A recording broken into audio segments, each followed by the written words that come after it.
अरे बहू रानी तो सारा सारा दिन कमरे में बंद रहती है, कोई काम भी नहीं। मैं तो बोर हो जाती हूँ, क्या करूँ।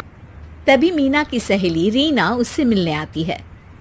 अरे मेरे घर का भी यही हाल है, बेटा ऑफिस और बहू कमरे में बंद, समय काटे नहीं कटता।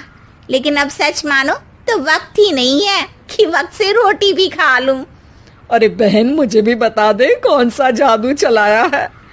मैं भी अब जिंदगी के बचे कुचे दिन आराम से काट लूं। दीवारें देख देख कर तो बोर हो गई हूं मैं। रीना मीना को एक स्मार्टफोन देती है। ये ले, ये है वो छड़ी जो जादू करती है। इसमें मैंने तेरा फेसबुक अकाउंट भी बनाया है, एंजल प्रिया के नाम से। बस अब यहाँ दोस्त बना और सबसे बातें कर। सास को पहले तो उतना समझ नहीं आता है, लेकिन धीरे धीरे वो उसकी आदत डाल लेती है। माँ जी जल्दी से खाना खा लीजिए, मुझे थोड़ा काम है। अरे तू जा, मैं खा लूंगी, अभी वक्त नहीं है। और सासू माँ मोबाइल में मुंह गड़ाए जवाब दे देती है। बहू समझ ही नहीं पाती और वहां से कमरे में चली जाती है। अचानक सास को किसी प्यारी पिंकी की फ्रेंड रिक्वेस्ट आती है। अरे वाह, ये तो कोई प्यारी सी लड़की लगती है, बात करती हूँ। सास फ्रेंड रिक्वेस्ट अपनाकर बात करने लगती है। अब क्या था, सास सारा दिन उस सहेली से बात करती, अपनी कहती, उसकी सुनती। एक दिन सास फोन पर ही सरगड़ाए। अरे बहू, जरा मंदिर के लिए थाली सजा दे, आज कीर्तन है। बहू फोन पर किसी को मैसेज टाइप करते कहती है।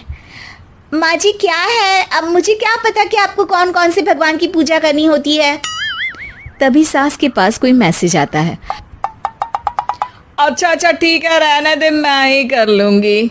अब मैंने मना थोड़ी ना किया है, कर देती हूँ मैं।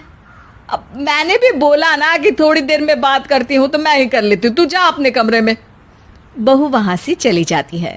सास मंदिर पहुंचती है और मंदिर की सीढ़ियों पर बैठकर सास फोन पर लिखती है। अरे मेरी बहू सारा दिन अपने कमरे में बैठी रहती है। वहां से रिप्लाई आता है। मैं आपकी बहू को तो जानती नहीं हूँ, लेकिन हाँ एक बात है, हो सकता है आपने उसे ताने दिए होंगे या फिर उसका दिल दुखाया होगा। ऐसा करने पर बहुओं का मन ससुराल से हट जाता है। याद रखिए, बहू और बेटी में फर्क होता है। सास घर जाती है और बहू से बड़े ही प्यार से बात करती है, उसके लिए खाना बनाती है, उसे गिफ्ट में साड़ी भी देती है। जिसके बाद अगले दिन, माँ जी चलिए, आज मैं भी आपके साथ मंदिर चलती हूँ, आते वक्त भोले भैया के गोलगप्पे खाकर आएंगे।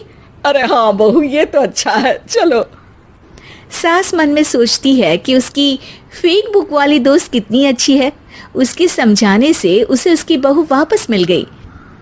वो बहू को अपनी दोस्त के बारे में बताने का सोचती है, लेकिन फिर चुप हो जाती है।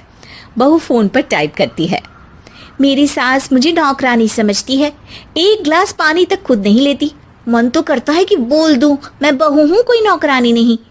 वहां से रिप्लाई आता है। देखो, तुम्हारी सास को तो मैं भी नहीं जानती, लेकिन वो बुजुर्ग होंगी। पूरा जीवन उन्होंने घर गृहस्थी चूल्हा चौका में निकाल दिया। और फिर तुम ये भी मत भूलो कि जिस पति पर तुमको इतना गर्व है, उसे भी शिक्षा उन्होंने ही दी है। तो जिसने तुम्हें इतना दिया, क्या तुम उनकी थोड़ी सी सेवा नहीं कर सकती? बहू भी अगले दिन से सास का सारा काम करती, उनके पैर दबाती, उनका ख्याल रखती, उनके साथ घूमने जाती। एक दिन सास, बहू ये लो मेरा हीरे का हार। पहले तो सोचा था कि अपनी बेटी को दूंगी, लेकिन आज जब मेरे हाथ पैर में दर्द था तो तुम मेरा साथ दे रही थी। समय पर खाना पानी देकर तुमने ही मेरा बुढ़ापे में साथ दिया। उसके हिस्से का बहुत कुछ मैं उसे दे चुकी हूँ, लेकिन ये अब तेरा। बहू तो ये देखकर खुशी से उछल ही जाती है। वो सास को गले लगाकर कहती है। माँ जी, आप सच में बहुत अच्छी है। भला हो उस एंजल प्रिया का जिसने मुझे आपसे वापस मिलवा दिया, वरना मैं तो हमेशा आपको गलत ही समझती। मैं तो सोचती थी काश वो एंजल प्रिया मेरी सास होती। क्या नाम लिया बहू? एंजल प्रिया तेरी फेसबुक फ्रेंड है? हाँ माँ जी, वो बहुत अच्छी है। उन्होंने ही मुझे बताया कि सास की कीमत क्या होती है। अरे बहू, कहीं तू प्यारी पिंकी तो नहीं? जी माँ जी, मैं ही हूँ प्यारी पिंकी। क्यों? सास बहू को गले लगाकर कहती है। मैं भी यही सोचती थी कि काश प्यारी पिंकी मेरी बहू होती। शुक्रिया बहू। सासू माँ, शुक्रिया तो हम दोनों को फेसबुक और सोशल मीडिया का करना चाहिए, जिसने हम दोनों को एक दूसरे से दिल से मिला दिया। अब तक दोनों को समझ आ गया था कि जो खुशी वो बाहर ढूंढ रहे थे, सच में तो वो उनके घर में ही थी।